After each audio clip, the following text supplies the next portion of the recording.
Okay, Vince, are you ready for rapid fire? Oh, that's what I'm here for. All Literally. right. That's All it. right. We've got a late game edition, some breaking news out of Notre Dame baseball that we'll get to here in a few minutes, but I'm going to start with this. During his session with the media last week, Marcus Freeman asked about the importance of having a presence in Los Angeles and how that could impact Notre Dame's recruiting in the future if the USC series does not continue. We're such a national brand, right? And we recruit coast to coast, but we've done a really good job in the state of California, the West Coast, but more than that, just all of West Coast, Hawaii. You're talking about Hawaii, to California, Wyoming. Keep going, right? It's important that they understand that, we sell, I think more than that, we play coast to coast. We play from New York to California, right? We go to Florida this year, we're in Texas, like that's what Notre Dame does. And to eliminate that, it really wouldn't be beneficial for us. I don't know, might miss out on that Wyoming presence, I guess. So what does that say to you, Vince, about Notre Dame having a Southern California presence potentially going forward, pending what happens with this USC series? Well, to be honest with you, I don't think it's Southern California specifically that he wants to maintain. I think it's just that he wants to maintain a coast-to-coast presence. Getting out west to whatever extent. And he didn't have to worry about that before because he was always guaranteed to have that LA game when he plays USC every other year. So like that box was just automatically checked. If that goes away, now obviously you have to figure out what you're going to do to make sure that you're on the West Coast. You know what I mean? So there has to be some extra thinking involved. I didn't get the sense that it had to be in LA or it had to be in Southern California or anything like that. He just wants to make sure he maintains the fact that Notre Dame is a coast-to-coast team and plays anywhere and everywhere. And that has always been the mantra of Notre Dame, even back in Knute Rockne days. That's how this whole thing got started in the first place. It's like, we'll play anybody, but bring it on. And that's who Notre Dame is. And I think he wants to maintain that. And he wants to maintain a presence. I didn't get that in California. Yeah, and that's kind of what I pulled from it as well. And he didn't say it, but obviously, at a very minimum, as long as the Stanford series continues, and we've kind of looked side-eyed at the Stanford series a little bit the last couple of years because the state of where they are, like at a very minimum, they're getting out there to Stanford every other year right now. They'll be out there in Palo Alto at the end of the season. So even though it's Northern California, you're still on the West Coast. And the question will be, do they want that every year? Do they feel like they've got to get out west every year like they are right now? But even if that's the case, okay, does maybe Oregon come into play? Does a series with Washington come into play? UCLA that we've talked about. Use that Vegas site. Use, these NFL Vegas teams, like that kind of stuff. Shamrock series. Yeah. Whether it's in Los Angeles or Vegas. I think you could be real creative with it, right, Sean? I mean, look, I want to be on record. I'm not saying to get rid of the USC game. I want the USC game every year. But you can also. And so does he. He said that. And I know you guys talked specifically about that last week. So we're kind of like. No uncertain terms. Like beating that drum for a while. And he said, he's like black and white. He goes, I want this. Like, no question. If anybody asks me, I want it.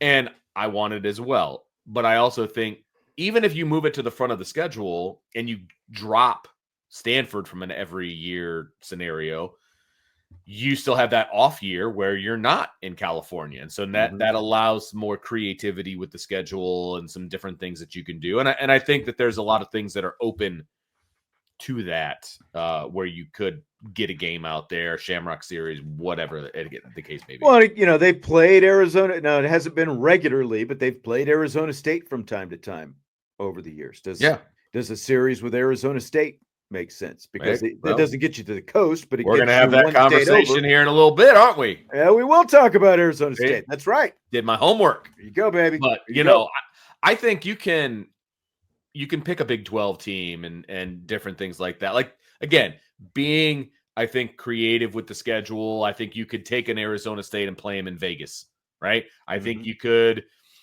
take a Washington and play them, in Levi Stadium or whatever the heck they call San Francisco's, Levi's. football stadium. Yeah. There's different things I think that you can do and still be out there and have a presence and get accomplished what you want to accomplish if you're Marcus Freeman. No, absolutely. Absolutely. And I think that's one of the things that could throw a wrench into all of this is if the SEC and the Big Ten do end up doing that scheduling agreement, because if the SEC finally bumps up to 9 games and then those two conferences are playing against each other, like that probably is going to, and that's obviously it's going to impact USC since they're part of the Big Ten. It's going to have an impact on the desire of those schools to not only play an SEC school but also Notre Dame. How much is that going to impact Notre Dame's ability to schedule teams from either one of those conferences? Yeah, really. Yeah. So then it's Big 12, and who wouldn't want to play Coach Prime at Mile High? There you go. There you go. So last season was the first season that Freeman had Anthony Treash on the sidelines as his director of analytics, and Freeman talked a little bit about the impact of that. Yeah, I mean, he is obviously my right-hand man on game day in terms of game management decisions. But a lot of that work is done throughout the week. I mean, we meet 4 times a week to learn, right? To learn from our experiences, from other people's experiences, but also to prepare, right? Hey, the first couple of days we might get together and say, okay, let's learn from our game, let's learn from the NFL, let's learn from other college teams. What would I do in that situation? What would you do? Would you accept the penalty? Would you go for it? All these different situations. And then as we get closer to the game day, we start saying, okay, what's the plan? Hey, what's the book telling us where we're going to go for it? Let me communicate with the coordinators. Where's the kick line and all those different things. But that's in terms of game management. But he also has a lot of value in terms of helping in the personnel with using analytics in terms of evaluation. And that's been something that he's done a terrific job doing. I mean, it's hard for us watching a game to really know how an analytics director impacts any of this stuff. Now, we know that he was standing behind, Marcus Freeman. It was much more obvious at the beginning of the season when the camera shots have like Freeman turning back and talking to him and stuff like that. Yeah. So I don't know. Like, what do you think about this? How much impact do you think that Treash had last year? Well, I think it's unfortunate for him the way kind of things went down with his introduction to Notre Dame football because, with the NIU loss and everything, people were looking for reasons. They were looking for the why, right? And you got to have a scapegoat. Yep. And he was an easy target because of the looking over the shoulder and things like that. And you saw less and less of that because I think, and Brian and I kind of touched on this in the show on Thursday, was that anytime that you have a new coach that's added to the staff or you have a new person that you're trying to communicate with in any line of work, you've got to kind of learn how to communicate with that person. Right. And that was game 2. Like, and again, kind of going back to what we were talking about with some of the live situations for quarterbacks, earlier, it's like you're not going to have a lot of live situations and practices for the coaches. Right. And you only figure that out when the quote unquote bullets are flying. Correct. Right. Like that's the thing. Little trial by error on game day. So like they have when we go to practice with when they do some team stuff, like they'll throw on the headsets and they'll talk to each other and they'll try to replicate a little bit, but there's nothing like Anthony Treash isn't on the headset at practice. Like that's not something that you would do because you're not making those kinds of decisions in practice. Practice, everything's scripted. Like what you're doing, right? And so it's just a matter of calling plays and things like that. And so you have to learn, like Brian and I talked about, like I've been on headsets with coaches who, like head coaches, that they don't want to hear your voice unless they specifically ask you a question, right? And then there's other coaches that want like a dialogue as to how things are going and your thoughts and all that. But you have to learn that. Like you don't know that before you're there in the moment. Mm-hmm. And I think there was a learning curve there. And I get people like, why is he just that? Why doesn't he just use his own brain? Well, he uses him as a Why would you hire a director of analytics if you weren't going to use him? And they meet 3 to 4 times a week. They go over things that happen all over the place. And it's his job, it's Treash's job to bring those scenarios to Marcus Freeman so that they can discuss them, so that they're not surprised on game day and they can kind of make decisions on the go. And the other thing is, as the head coach, because I mean, we don't have to mention him by name, but like as a head coach, though, there's so many things that are going through your mind as a game is unfolding, from the last play to what are you going to call on the next, all these different things. Yeah. And so to have someone whose sole purpose is to essentially, be the Zach Galifianakis character, like in The Hangover, with all the, algorithms and, everything else. Like, he's the guy with the data. Correct. He's the guy who is supposed to know this stuff inside and out, so that's why you have that guy there. And that's why, you don't just have Marcus Freeman, sort of like freewheeling and dealing out there, like, because the numbers also help remove emotion from the process. Yep. That's a big part of it as well. He's the guy with the numbers. There's numbers over here and there's human emotion over here. Now, you still need some of that human emotion / feel for the game, or, whatever you want to call it. But, you've got those two ends of the spectrum. Sure. But having the numbers guy there helps you bring both of those into the middle to help you make more informed and better decisions over the course of the game. He's the emotional guardrail, right? I mean, he's the one that's kind of keeping you on track and, things like that. And he got a lot of crap for that after the NIU game, is that, why you turn into this guy, asking him questions and all of those kinds of things. But it really does sound like they got into a groove as the season went on with how they prepared and how they did things. And they even had like hand signals that they would use with each other, so they wouldn't even have to like verbally communicate and, all of these different things. And again, like any coach relationship, you start to get shorthand with people and you start to get those communication pieces that make things easier, make things quicker, and all that. And so in game 2, that just wasn't there, and that's okay.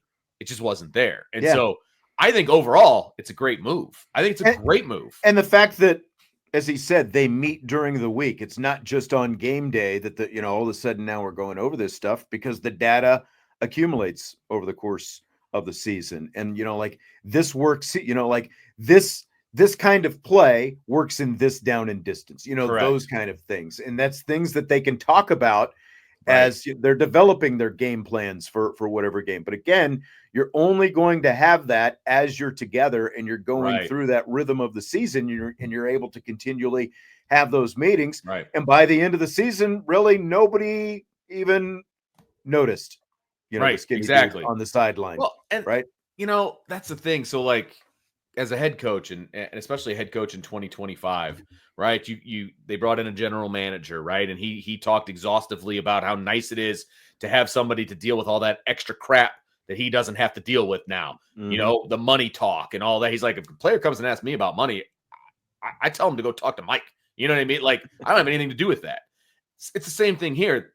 Anthony Treash is going out there and he's watching games and he's doing all these different things, and he's bringing these scenarios, he's compiling all of them, he's bringing them to Marcus Freeman. They're having those conversations. And so Marcus Freeman doesn't have to sit there and watch all of these different games and find all these scenarios and think, okay, what would I have done in that moment? Anthony brings that to him. They have that discussion. They put it in the memory banks. They write it down, whatever the case may be, so that if that happens to them, they're ready to roll. Like, they talk about why and what and all those different. So like, I think it is genius. It's one less thing Marcus Freeman has to worry about. That's exactly it. He's also ready to go. Yeah, it's another tool. Yeah. And it helps. I think just like thinking about those things, going over a lot of those different things with him over the course of the week is just going to put, another set of knowledge into his own head, and just things that he can sort of be prepared for when they come up. 100%. Because you can never be too prepared, right? Yeah. I mean, that's the whole point of this. You can never be too prepared. And I think at first when they hired him, I was like, is that necessary? Like, don't you have like your little card that says if you should go for it, whatever. Right. But when he started talking about what they talk about, it's like, you know what? That makes a lot of sense, because there's a million different scenarios that can come into play that you've never experienced, especially as a third-year head coach. Exactly. You've never had to make those calls, So I think it's an invaluable piece the way they're using it.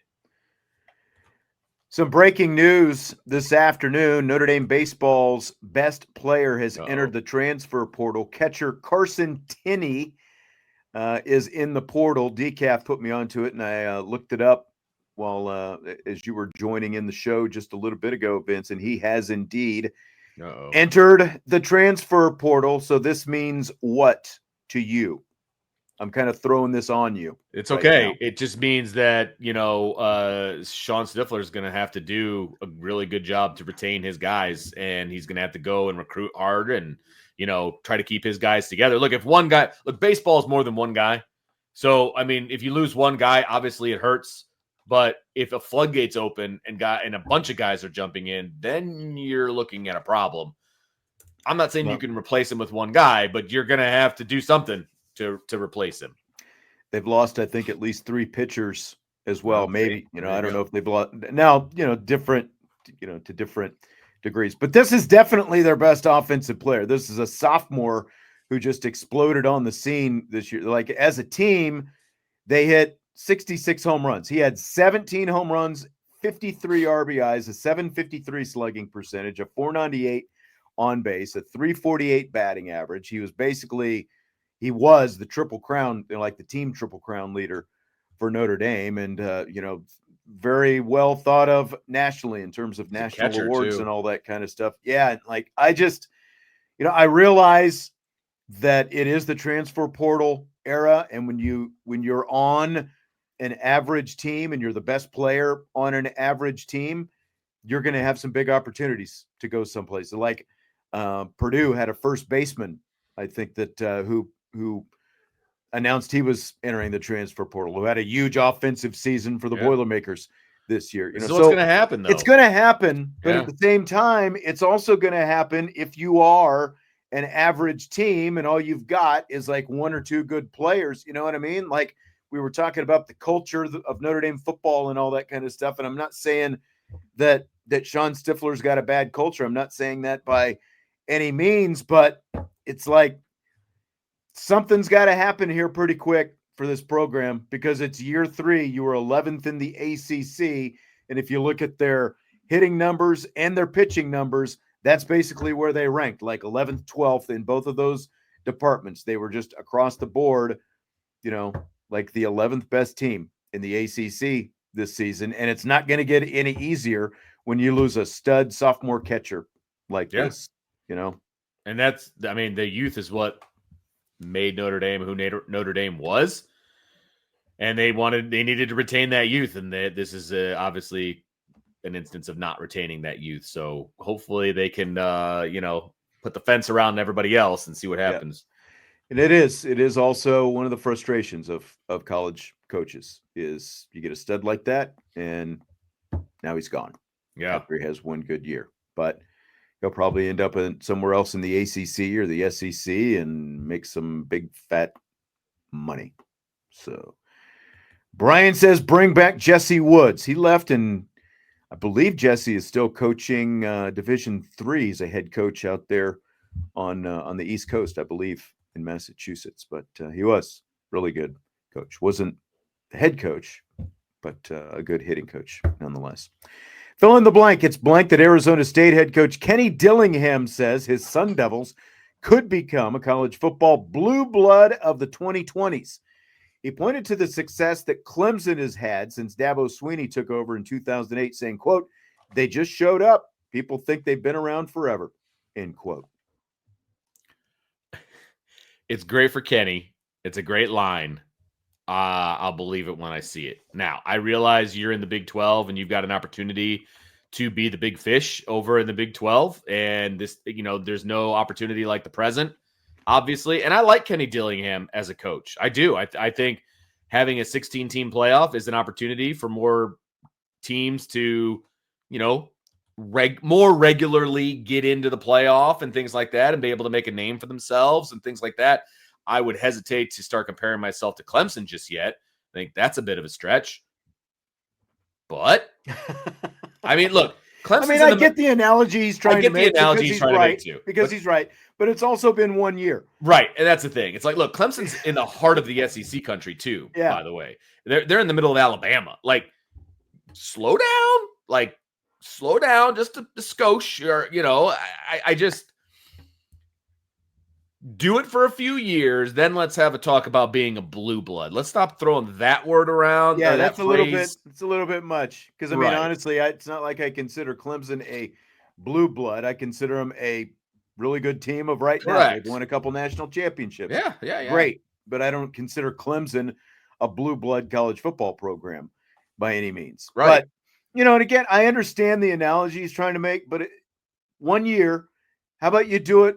How about you do it for a few years and then let's have a talk about any of that kind of stuff? Because I've always felt like when you consider the weather situation, now obviously it's very hot in the summer, during your training camp and even, like into the middle of October still when you're down there in the desert, but it doesn't rain a lot. You've got a lot of sunshine. You're in a big city. Like all those things have always felt like Arizona State's athletic programs should all be better, more consistently than what they are. But it's never been like that.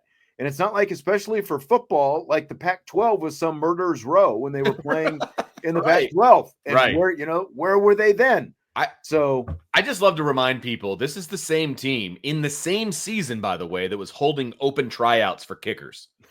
Like, you're not a blue blood if you're doing that. So, and this is the same year that you made it into the college football playoff. You know what I mean? So, like, let's put a full season together and then maybe another one after that. Well, and the other aspect of this is they got in because their league got an automatic bid. Solid point. Yeah, absolutely. Like, would they have gotten in if the Big 12, like, they might have just slid in if the bids weren't guaranteed. And even then, I don't even know if they slide in because I think that Alabama and Ole Miss probably get more consideration than Arizona State at that point. I mean, listen, Arizona, if there's no auto bid for winning your conference. Arizona State and Scadaboo and the whole thing, it was a cute story. It just didn't go anywhere. You know what I mean? Like, it just didn't go anywhere. It didn't have legs. And right now, like, if they would have made a run to the national championship, I would entertain at least the conversation that he's trying to put forth. I'm not even prepared to do that because they didn't compete in the national, in the national landscape. They didn't compete. You competed in the Big 12. Awesome.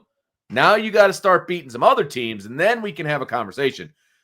Right. I get it. It's recruiting fodder. He wants to run the Big 12, and it's like, it's like when you're a head coach, Sean. It's like, okay, first we got to win like our division, then we got to win the conference, then we got, like baby steps, my man. Like let's one step at a time.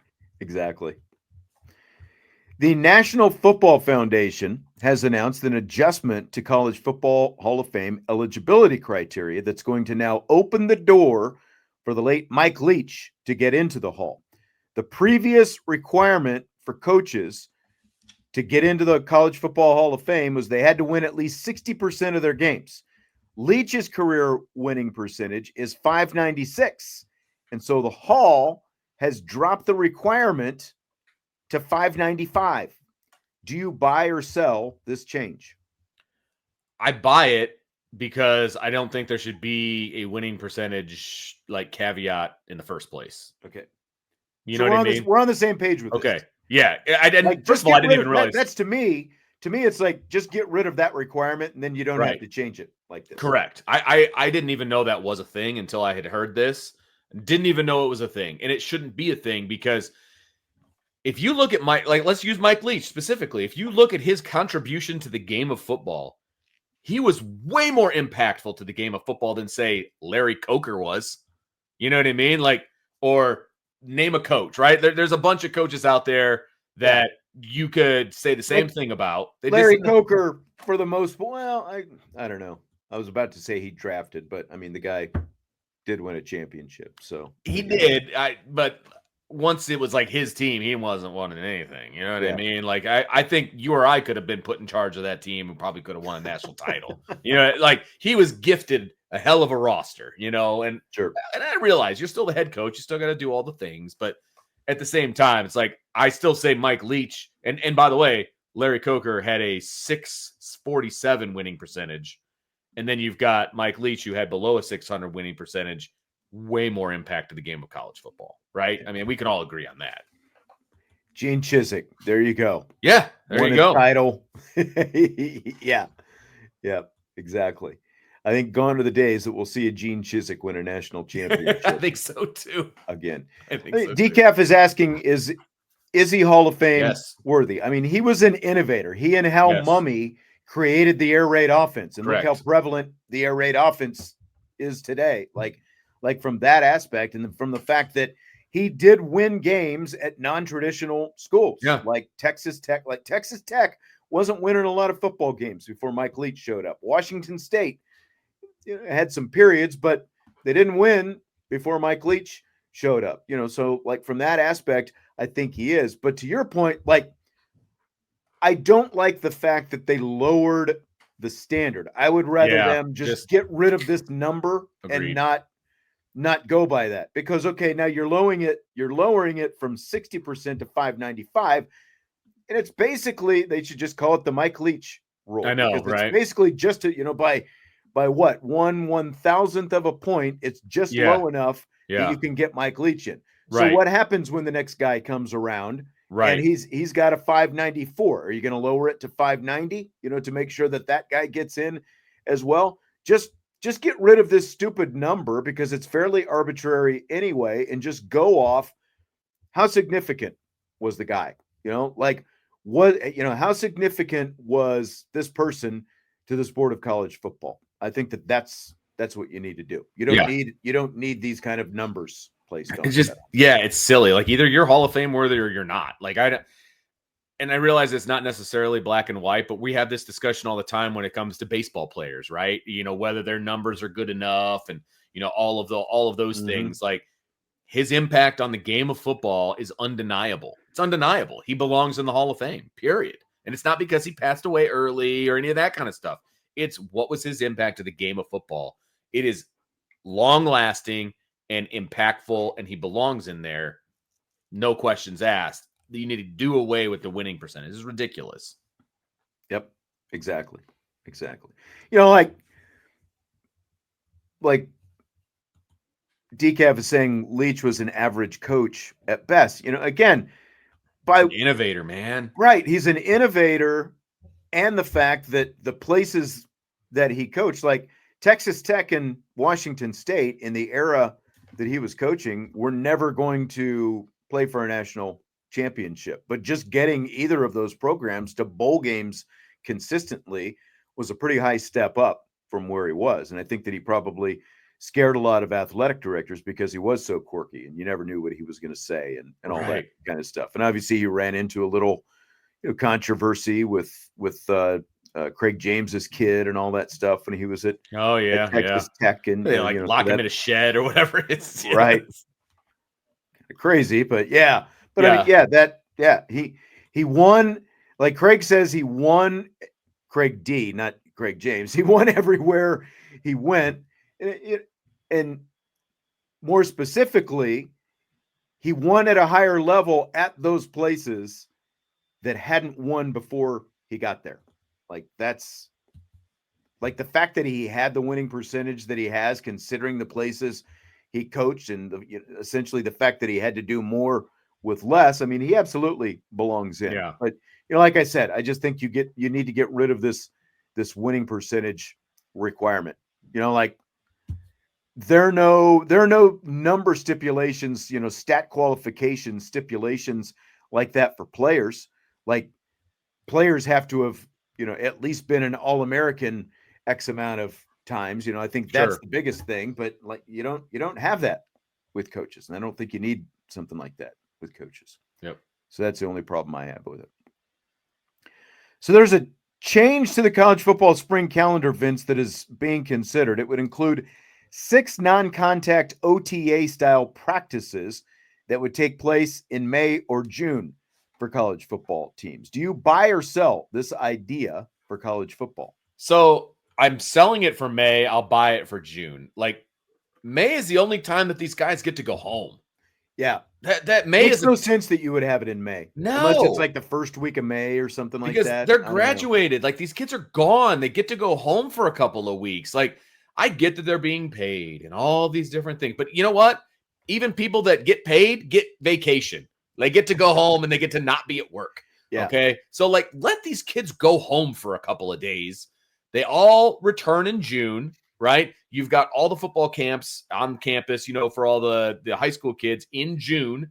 So a lot of the times the kids are, obviously all those kids are back on campus. Do it in June. You're there. Yeah. So now you're allowing basically the coaches to get involved during June and not just the strength and conditioning coaches. Okay, cool. It's a non-padded practice. You're going through some drills, maybe you're going through some skelly, things like that.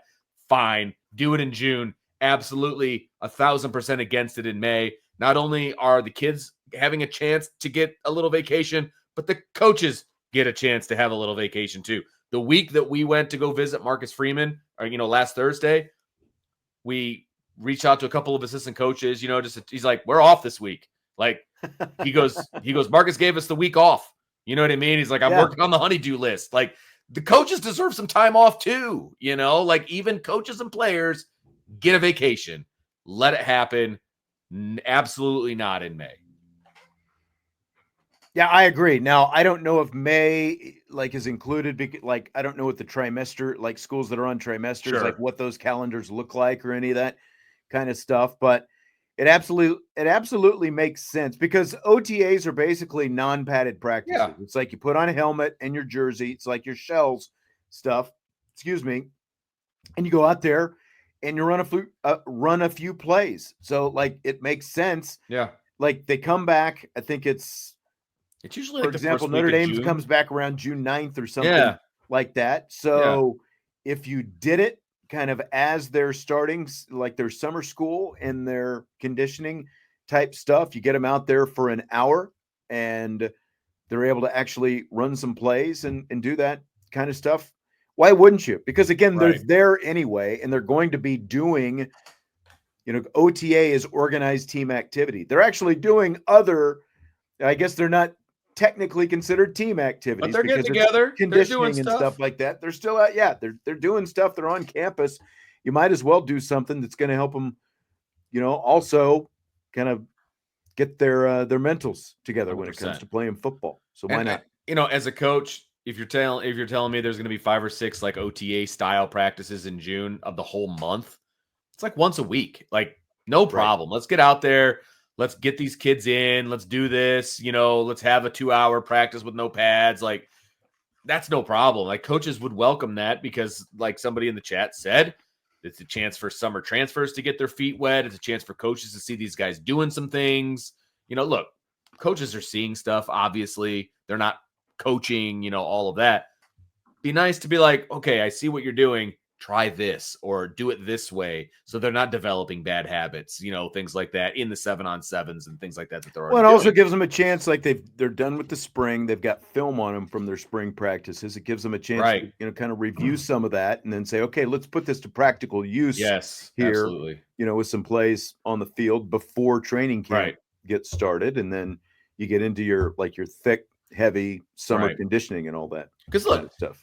All the players are there. All the coaches are there, but they're not allowed to interact. You know what I mean? So having a couple times where they're allowed to interact, I'm okay with. Yep. Colby is where Jesse Woods, the former Notre Dame assistant, coaches. Brian says his son played for him. I think I remember Brian saying that previously. Big Jesse Woods out there at Colby. Nice. On the East Coast. All right, well, that's going to do it for today. Vince, appreciate you jumping in. We kind of you had a busy day. Jesse had a busy day. Mine was not necessarily busy, but it was just busy enough. First part of the day was just very lethargic after coming back from I get it vacation, trying to get the cobwebs out today. It looked like you had a really good time though. Had a blast. There we go. There were a lot of beverages drank. That's part of why I felt the way this morning as well. First time 3 days in a row like that. So that's fair.